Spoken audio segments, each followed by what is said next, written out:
بسم الله الرحمن الرحيم. السلام عليكم ورحمة الله وبركاته. وعن أو وناكسن داوداشي ذا قيمة إيقايا له ميلو البؤاج نقد داونسان ويوتيوب جنال كيني ويوتيوب جنال كيني ولا شينا آمنة معلن إسكسون نقشة وعن أو وناكسن سيداد أركي سامبا ما أنت وحاب برنامج كمرتيوها ولا شيء فلسطين خليف يوسف وظهر وقبرتين برنامج قرقرح بدن أو كؤادن bulshada iyo waxyaabo badan inaad hore iga daawateen ama anagoo isku jirna maanta Falastiin ku soo dhawow YouTube channel-kaagi waaya asxaabtaadii iyo adi maxaa leedahay bismillaahir rahmaanir rahiim assalaamu calaykum waraxmatullaahi wabarakaatuh ugu horreyn waan salaamayaa Aamina Macalin oo maanta igu martiqaaday barnaamijkeeda si gaar ah saaxiibada ku xiran page-ka Aamina Macalin ama YouTube-ka aan iraahdo aad baan u salaamayaa saaxiibada wallahi waan idin xiisay aad baan ugu xiisay oo waqti hore isku kaay dambeysay Aaminoy waxaan leeyahay soo dhawow saaxiibadana ku xiran YouTube-ka Aamina Macalin waxaan leeyahay soo dhawaada aad baan idin salaamayaa ma sha Allah waa mahadsantahay Falastiin maanta mawduuca dabka noo saaray waxa waaye social media iyo dhaqanka bulshada aad iyo aad waxaan ka warhaynaa social media in aan laga wada maqanayn oo dadkii oo dhan ay noqotay hal goob oo la isugu wada yimaaday marka ka waran social media iyo dhaqanka bulshadeena maanta si u aragtaa Falastiin ahaan Aaminoy horta baayoy ani horta waxaan u arkaa meeshaas markii la fiiriyo adduunkii horta way isku furtay oo globalization-kii oo dhan waxaa moodaa adduunyadii in social media isku xiray marka anigu waxaan u arkaa horta laba siyaaboodba waan u arkaa midda koowaad oo jirta waxa ay tahay baayoy dadkii siyaabo kala duwan ay u isticmaalayaan social media bulshadii markaan dhexdeeda maraan joogno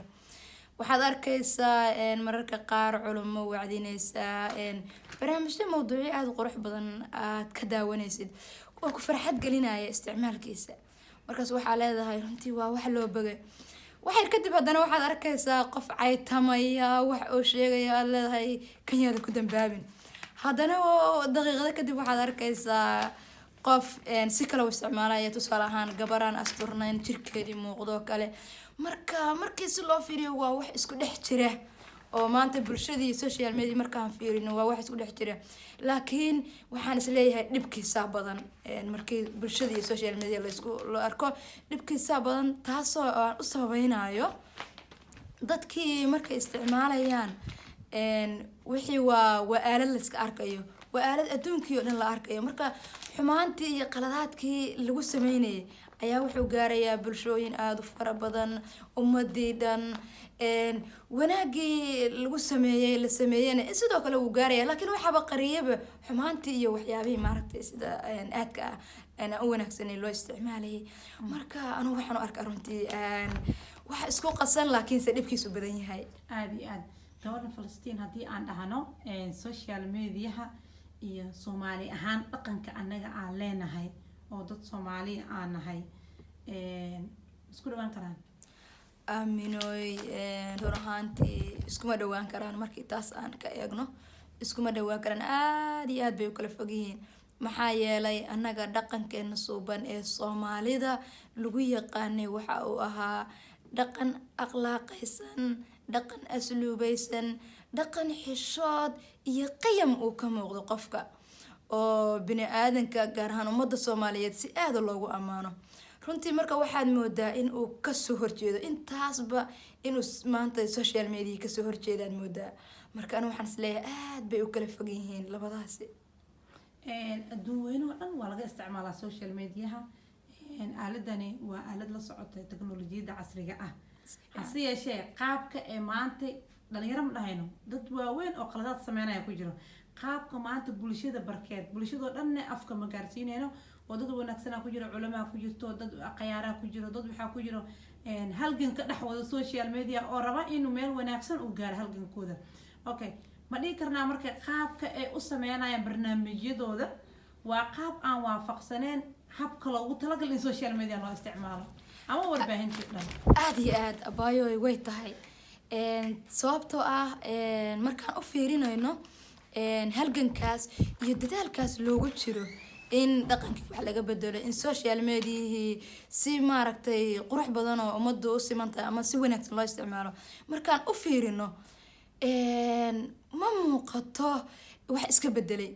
taas marka waxay caddaynaysaaba in aan sidii loo rabayba loo abaarin. saas darteed ayaa wuxuu keenayaa qaladaadka imaanaya. marka waxaa habboonaan lahayd markii dadkan ay u istaagayaan wanaagiisa iyo bulshada ay ugu soo bandhigi lahayn in horta bal marka hore dadkan sida qaldan u isticmaalaya la wacyigeliyo oo lagala hadlo oo wax loo sheego. sheegid oo kaliya ma ahane xitaa in mararka qaar aan awood u lahaan lahayn dadkaas in laga joojiyo social media. marka awoodii aan anagu u lahaan lahayn inaa meesha dadkaas oo sida qaldan u isticmaalaya laga joojinayna ma haysano. waxaa kaloo moodaa sida aad ka dhawaajisayba dhalinyaro kaliya in aanay ahayn bulshadii dadkii waaweynka ay isticmaalayaan.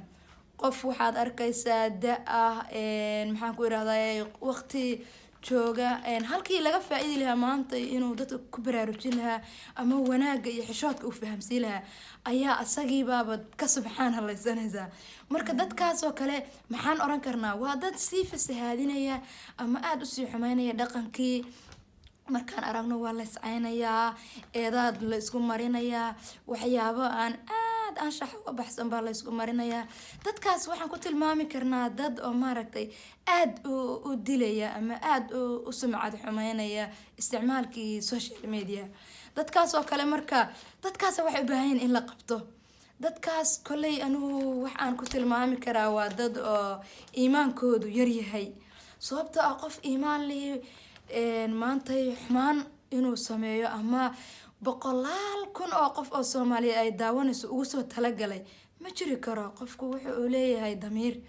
dadkaas marka iimaanka ku yar dadkaas in waxay u baahan yihiin wax loo sheego, in la wacyi geliyo, in sidoo kale la sameeyo maxaan ku irahdaa awood social media inaan helno. taas horta lagama maarmaan ah sida ila tahay. marka runtii waa wax aad iyo aad social media iyo markii loo eego dhaqankeena aad u kala fog. waxaan rajeynayaa in wax laga bedeli doono bal ummaddu intay fahanto. ilaa hadda waxaan is leeyahay dadkan waxaa kuf yar ama se dhawaangal ku ah isticmaalka social media. inta ugu badan 12 sano ayaan isticmaalkiisa anaga wadankeena uu ku jiraa. 12 sano isbedelo sameynaya marba heer soo gaaray. runtii heerka hadda maanta uu joogana ma ahan mid qurux badan haddii aan wax laga qaban.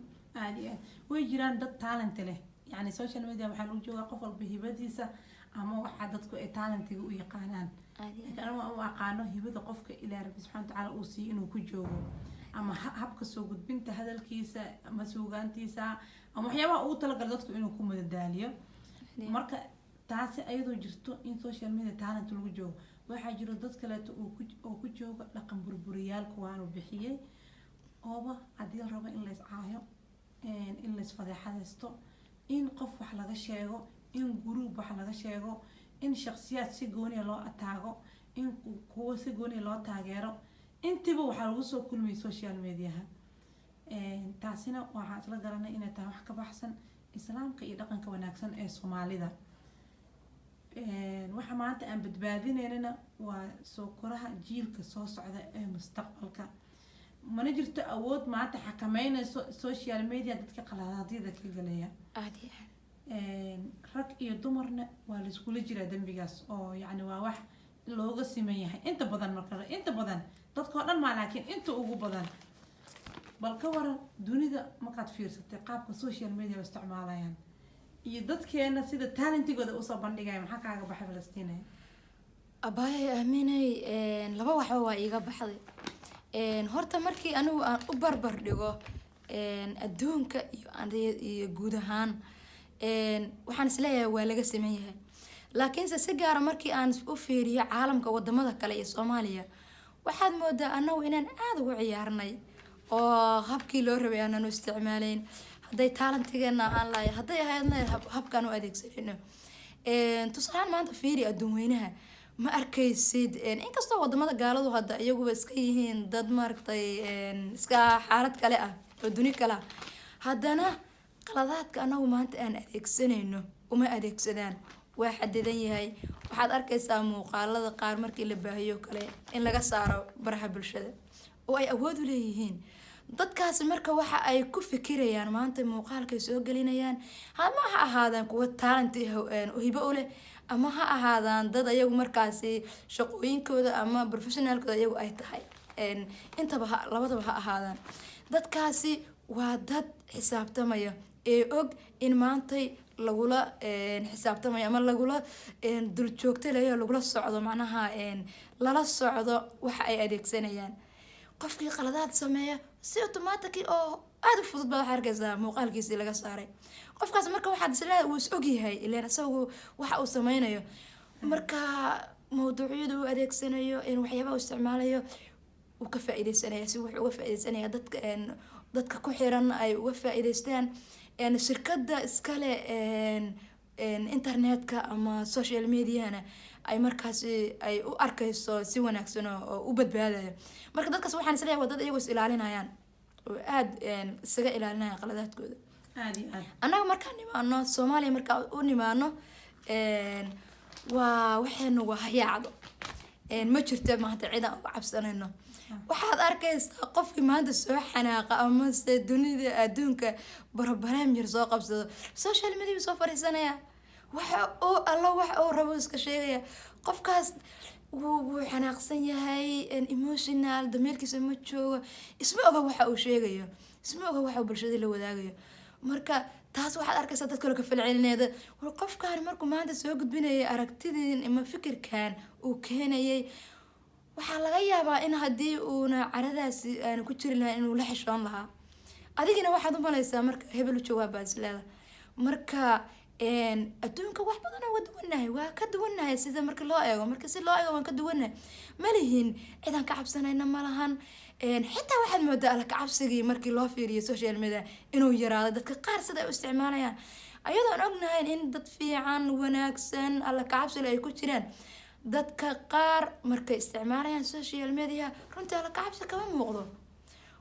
qof afla gaadaynaya, qof dad caytamaya, qof aad dhaqankiisu bana uga soo horjeeda. wallaahi waa wax aad iyo aad aan u wanaagsanay dhaqankeena. marka waan ka duwanahay runtii markii loo barbar dhigo adduunyada kale anaga aad uga duwanahay walaashay. fuyus dartiis ayaa waxaa la sameynayaa wax kasta waa loo burburinayaa. fariintaada aad diraysid maxay tahay Falastiina? abayoy horta waa runtaa sidaad sheegtay, fiyus ayaa wax badan fiyus qof kastoo fiyus raayaysa wax kastuu sameynaya.